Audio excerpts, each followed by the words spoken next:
मुंबई में हुआ। बताइए ये क्या है ये सब क्या है बताइए। जब कश्मीर में पत्थर पड़ते थे तब गोलियां क्यों नहीं चलती थी? सेना के घायल होके आते थे, मर रहे थे सैनिक कितने, तो तब गोलियां क्यों नहीं चलती? पाकिस्तान के झंडे फहराए जाते तब क्यों नहीं कुछ होता था? अब देखो तब कुछ नहीं। बताइए सब क्या है, अब करवाइए, बताइए क्या ये सर तन से जुदा क्या है ये सब बताइए। हमारे सनातन धर्म में ये सिखाया ही नहीं जाता। सिखाया जाता है? नहीं सिखाया जाता ना। मुस्लिम धर्म में क्या होता है? राहुल गांधी को दिक्कत है ना हिंदुत्ववादियों से, तो हिंदुत्ववादी निकालने उन्हें, वो निकालना चाहते थे ना कि हिंदुत्ववादियों को निकालो, अब हिंदुत्ववादी निकालेंगे कांग्रेस को। दोगले इंसान है, पहले कहते थे कि हमें हिंदुत्ववादियों को भगाना है यहाँ से, फिर बाद में राम राम जपते हैं। क्या है ये? कौन सा दो मुँहा चेहरा दिखा रहे हैं अपना ये? बोलते थे तिलक लगा के जो मंदिर जाता है वही लड़की चिढ़ता, घर आके बाहर आके जो बस में ट्रेन में वही होता है जो मंदिर से आके लड़के चिढ़ता है। लड़के चिढ़ते हैं हिंदुत्ववादी। ये राहुल गांधी दो मुँहा बात करते हैं, हमेशा दो मुँहा बात करते हैं। अलगाववादी से खतरा नहीं है हमें, अब आरएसएस से खतरा है, हमें हिंदुत्व से खतरा है, तो हिंदुत्व दिखाएंगे कैसा खतरा है बिना। ये विपक्ष जो कहता है कि मंदिर बनने से लोकतंत्र कमजोर होता है, प्रधानमंत्री अगर मंदिर घूमेगा तो देश का बनेगा। हनुमान जी की चौपाई में है ना एक चीज, भूत पिचास निकट नहीं आवे, महावीर जब नाम सुनावे, तो वो भूत पिचास है निकट आ नहीं रहे हैं, उनकी फट रही है। ये कह रहे हैं कि ये भाजपा का प्रोग्राम था, संघ का प्रोग्राम था, इसलिए सोनिया गांधी नहीं आई। जब उनकी सरकार थी तब सुनो जब उनकी सरकार थी तब वो भी कर सकते थे ना, वो भी कर सकते थे, क्यों नहीं किया? 24 वकील क्यों खड़े किए थे हमारे सामने? क्यों किया था कि 24 वकील खड़े? गौ राम भक्तों पर गोलियां चलवाई थी, गौ सेवकों पर गोलियां चलवाई थी। कि जो राम भक्तों पर गोलियां चलाई, जैसा कि आपने कहा, कह रहे उस समय कानून और न्याय की रक्षा के लिए हमें राम भक्तों पर गोली चलानी पड़ी। ठीक है, न्याय के लिए रक्षा की चलानी पड़ी ना, तो गोली नहीं एक बात बताइए, एक बात बताइए, गोलियां कहाँ चलानी चाहिए? माथे में या पैर पे चलानी चाहिए गोली? माथे पे मारी गई थी सबके गोली, ये गलत था। नदी में बहाया गया। और जब राम यात्रा निकलती है सब पत्थर फेंकते हैं, तब कहाँ चले जाते हैं? नीतीश कितना सीट पे चुनाव लड़ेगा अभी भाजपा के साथ? भाजपा को घाटा लगेगा कि फायदा होगा, ये पहले बताइए। ये तो अलायंस बांटेगा। अगर नीतीश नहीं लड़ता इंडिया गठबंधन, वो देख लिया कि हमारा क्या हालत होने वाला है, पलटुए राम कह के न बचिएगा, और नहीं तो सीट से भी गया। और 28 को फिर वो शपथ ले रहा है। इतनी स्वतंत्रता कहाँ है? इतने खुले में आज वो कश्मीर में जा पा रहे हैं, इतने आराम से झंडा फहरा रहे हैं। कैसे फहरा रहे हैं? पहले कहाँ गए थे? पहले कहाँ चले गए थे वो? अभी आपको पता है हाल ही में ज्ञानवापी का सर्वे हुआ है। सर्वे में एसआईटी ने कहा है कि वहाँ पर जो स्तंभ मिले हैं वो स्तंभ जो है वो हिंदू मंदिर के स्तंभ है। वहाँ पर जो कहीं न कहीं जो ऐसे अवशेष मिले हैं जो सनातन धर्म के हैं, हिंदू मंदिर के हैं। विपक्ष कह रहा है कि देखिए चुनाव आ गए, राम मंदिर का हो गया, अब जो है चुनाव से पहले ज्ञानवापी का मुद्दा भी आ गया ताकि भाजपा को वोट जाए। विकास की बात नहीं करती भाजपा, केवल अरे विकास हुआ है भाई।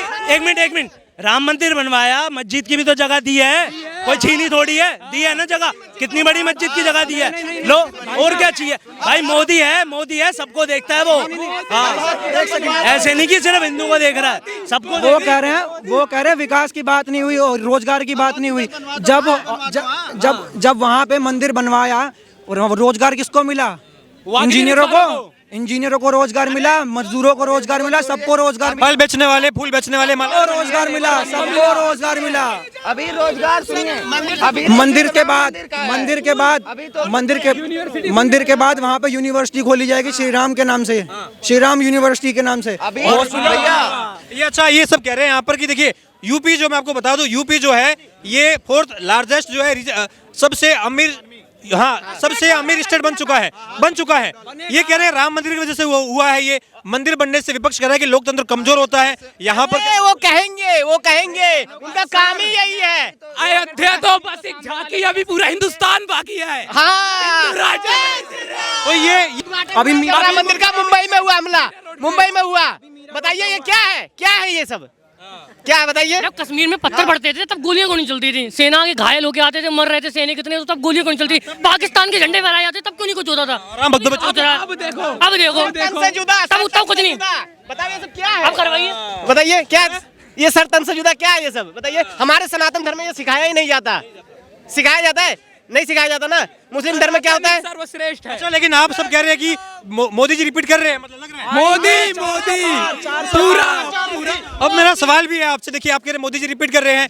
इंडिया अलायंस बना है, राहुल गांधी ममता बनर्जी, M.K. स्टालिन, सरबराह उद्धव ठाकरे, अरविंद केजरीवाल, इतने बड़े बड़े नेता है। नीतीश कुमार तो खैर भाजपा में आने की बात चल रही है, अभी तय नहीं है, लेकिन बाकी फिर भी इतने बड़े बड़े नेता है, तो कैसे आप कह रहे हैं कि 400 पार मोदी? अरे नहीं, हिंदुत्ववादियों से राहुल गांधी को दिक्कत है ना, हिंदुत्ववादियों से, तो हिंदुत्ववादी निकालने उन्हें, वो निकालना चाहते थे ना कि हिंदुत्ववादियों को निकालो, अब हिंदुत्ववादी निकालेंगे कांग्रेस को। दोगले इंसान है, पहले कहते थे कि हमें हिंदुत्ववादियों को भगाना है यहाँ से, फिर बाद में राम राम जपते हैं। क्या है ये? कौन सा दो मुँहा चेहरा दिखा रहे हैं अपना ये? बोलते थे तिलक लगा के जो मंदिर जाता है वही लड़की चिढ़ता, घर आके बाहर आके जो बस में ट्रेन में वही होता है जो मंदिर से आके लड़कियां चिढ़ता है, लड़कियां चिढ़ते हैं हिंदुत्ववादी। ये राहुल गांधी दो मुँहा बात करते हैं, हमेशा दो मुँहा बात करते हैं। अलगाववादी से खतरा नहीं है हमें, अब RSS से खतरा है, हमें हिंदुत्व से खतरा है, तो हिंदुत्व दिखाएंगे कैसा खतरा है इन्हें। मंदिर बनना था, मंदिर बन गया। जो लोग कहते थे ना मंदिर बनने से रोटी मिलेगी, अरे सालो कटोरी लेके बैठो, सब्जी भी मिलेगी। ये देखिए, आपने कहा नीतीश कुमार जो है, भाजपा पहले कहती रही कि पलटू राम है, अब वापस से खबरें आ रही कि नीतीश कुमार जो है भाजपा में शामिल हो सकते हैं, CM भी बन जाएंगे। मोदी क्या रीजन? मोदी है, इसीलिए तो सब मोदी की साइड आ रहे हैं। भाजपा में आने के बाद में गंगा स्नान करवाते हैं क्या मोदी जी कि भाजपा में आ गए तो पवित्र हो गए, बाकी पार्टी में जाओगे तो ED CBI पीछे बढ़ेगी, भ्रष्ट हो आप? अपना इज्जत बचाने के लिए ये आ रहे हैं, भाजपा को उससे फायदा नहीं है। भाजपा को तो कैसे नहीं है? भाजपा की जड़ें वहाँ काम पैर पकड़ रहे हैं उनके। कितना पे सुनिए थोड़ा आगे आइए, कितना पे नीतीश लड़ेगा चुनाव? थोड़ा आगे आइए आप, थोड़ा दिक्कत आ रहा है कैमरे का। नीतीश कितना सीट पे चुनाव लड़ेगा अभी भाजपा के साथ? भाजपा को घाटा लगेगा कि फायदा होगा, ये पहले बताइए। ये तो अलायंस बांटेगा। अगर नीतीश नहीं लड़ता, इंडिया गठबंधन वो देख लिया कि हमारा क्या हालत होने वाला है, पलटुए राम कह के न बचिएगा, और नहीं तो सीट से भी गया। और 28 को फिर वो शपथ ले रहा है। दो डिप्टी CM भाजपा के। कांग्रेस को ममता भी क्या सीट दे रहा है? मना कर दी वो तो। पंजाब में, ये बंगाल में हम सीटें नहीं। अलायंस कहाँ रहा? पंजाब में अरविंद केजरीवाल मना कर दिए। अलायंस कहाँ रहा? जब कोई भाव ही इसको नहीं दे रहा है तो अलायंस की उस बात का? फिर भी अगर ये अलग अलग भी लड़ते हैं, मोदी के तो खिलाफ भी है, बार बार यही कह रहे हैं कि चाहे हमारे आपस में कितने मन मुटाव ने कोई उखाड़ पाएगा जो मोदी का बढ़ेगा, घटेगा नहीं। जब इनके भ्रष्टाचार पे जब कार्रवाई होगी ना, फिर सारे इकट्ठे हो जाएंगे एक जगह, ठीक है। और जब कार्रवाई जो है थोड़ा सा कोर्ट का स्टे लग जाता है, कभी कुछ, तो फिर जो है ये अपने अपने मुद्दे लेके और भटक जाते हैं इधर उधर। सबका मुद्दा भी एक ही है कि तानाशाही है, लोकतंत्र की हत्या हो रही है, मोदी धर्म के नाम पर राजनीति कर रहे हैं, भड़का रहे हैं लोगों को। अगर ये तानाशाही है तो इमरजेंसी क्या था? हैं? इमरजेंसी में आप ये ऐसे माइक लेके घूम सकते थे क्या? हैं? तो अभी तो इस चीज़ को अभी इमरजेंसी कैसे बोलेंगे जब सारे लोग इतने पब्लिक घूम रहे हैं और इतने पब्लिक यहाँ पे खड़े हैं, घूम रहा है आराम से। कहाँ पे पुलिस है? किसी को डंडे मार रहे हैं? पॉलिटिक्स में तानाशाही का माहौल कर रहे हैं, सांसदों का निलंबन कर देते हैं, जो जनता को रिप्रेजेंट कर रहे हैं आप डायरेक्ट उनको बाहर निकाल दो, ना जनता की आवाज़ सुननी पड़ेगी आपको, ना उनकी आवाज़ सुननी पड़ेगी। तो ये इनडायरेक्टली कर रहे हैं, जनता को टारगेट नहीं कर रहे हैं। जनता के चुने हुए प्रतिनिधि को डायरेक्ट बाहर कर देंगे तो जनता की आवाज़ कौन उठाएगा फिर? ये वो लोग बोल रहे हैं जो शायद स्कूल में पढ़े नहीं हैं। अगर पढ़े होते ना तो वहाँ पे ना एक मॉनिटर होता है और टीचर के बाद वो मॉनिटर जो है ना कंट्रोल करता है, और वहाँ पे अगर कोई डिसिप्लिन को तोड़ता है तो उसको मॉनिटर जो है ना उसके बाहर कर देता है। ऐसा ही हो रहा है यहाँ पे, बिल्कुल इस लोकतंत्र के हिसाब से हो रहा है जो हो रहा है। हाँ बिल्कुल हो रहा है। आप सही व्यवहार करो, आप बैठो वहाँ पे, सही बातें करो, मुद्दा उठाओ, जनता की बात करो तो बैठोगे। ज्ञान वापिका जैसे ही सर्वे आया, SIT की रिपोर्ट आई, तब से और खलबली मच गई है। विपक्ष अब तैयार हो गया कि देखो राम मंदिर 22 जनवरी को जो भाजपा का प्रोग्राम हुआ, संघ का प्रोग्राम हुआ, ऐसा राहुल गांधी कह रहे हैं कि इसलिए हम एक तो वहां पर नहीं गए। अब कह रहे हैं कि देखिए चुनाव से पहले ज्ञान वापी का मुद्दा भी आ गया। ये सब हिंदू जो वोट बैंक है उससे कहने की मैनिपुलेट करने का काम कर रही है, चाहे कोर्ट के द्वारा कराए चाहे कैसे भी कराए।